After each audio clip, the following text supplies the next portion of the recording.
একটা লোগোই বলে দিচ্ছে, একটা সাইনে বলে দিচ্ছে যে হাত ধরাটা অনেক এত সোজা না, সহজ না, যে মানে অনেক সাহস লাগে, দম লাগে।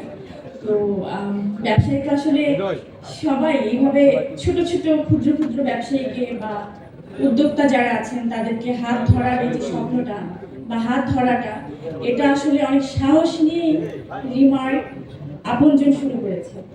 আর এই আপনজন পরিবারের মধ্যে আমি একজন আপনজন। তার কারণ হচ্ছে আমি তো প্রথমে জয়েন করেছিলাম শুধু একজন শুভেচ্ছা দূত হিসেবে।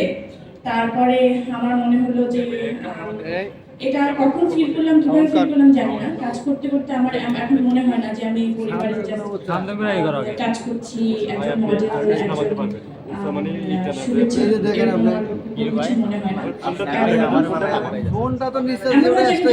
হসপিটালে থাকি।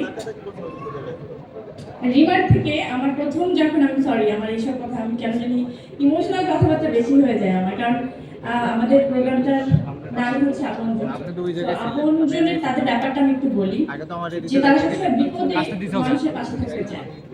সমস্ত যখন মানুষ ভেঙে পড়ে তখন তাকে উঠাতে চায় যে না তুমি ভেঙে পড়ো না, তোমার ওই যে পূজা যেভাবে বলে গেল, এই ধরনের আসলে ইমোশন আমার সাথে একটু বেশি হয়েছে রিমার্কের সাথে। যখন আমি প্রথম হালেনের সাথে সাইনটা করি তার পরপরই আসলে আমার আমি দুজনেই অসুস্থ হয়ে হসপিটালে। তখন মনে আছে যে আমার তাদের সাথে একটা সাইন হওয়ার কথা, একটা সাইন হয়ে গেছে, আর একটা হবে। তো ওই সময় হসপিটালে বসে আমি সাইনটা করলাম আর আমাকে এতগুলো টাকা পাঠিয়ে দিল। মানে যে কি টেনশন করবো না আমরা মানে এই ধরনের বিষয়টা আসলে তাদের মধ্যে যে থাকে। উনি আমি জানি না আমাদের চেয়ারম্যান স্যারটা কি হয় যে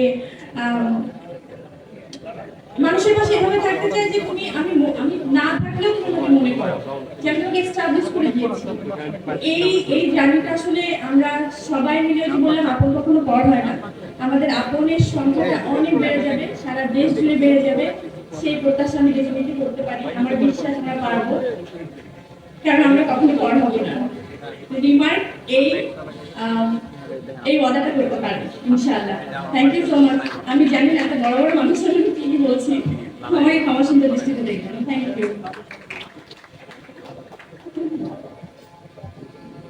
অসংখ্য ধন্যবাদ পরিমণিকে। এবারে যাকে আমন্ত্রণ জানাবো, কিছুদিন আগে আমি একটা বিজ্ঞাপন দেখছিলাম, কোন একটা নাম নয় না বলি, তো আমি বিজ্ঞাপনটা দেখে ভাবছিলাম যে আমি বোধহয় বলিউডের কোনো অভিনেত্রীর বিজ্ঞাপন দেখছি ওই মোমেন্টে, এরকমটা মনে হচ্ছিল।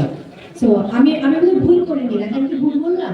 এবং ভাই এখন মানে যার বিজ্ঞাপন আমি দেখছিলাম, ট্রাস্ট মি আমার মনে হচ্ছিল বলিউডের কোনো অভিনেত্রীর বিজ্ঞাপন দেখছি, এবং সেই মানুষটি রূপে গুণে অনন্যা এবং তার অভিনয় দক্ষতা দিয়ে অনেক আগে আমাদের পরাণ কেড়ে নিয়েছেন। এবং তিনি খুব লাকি, আমি এটা বলবো, কারণ তার সেই প্রথম কাজের কথা যদি আমরা বলি, সেই যখন তিনি লাক্সারি সুপারস্টার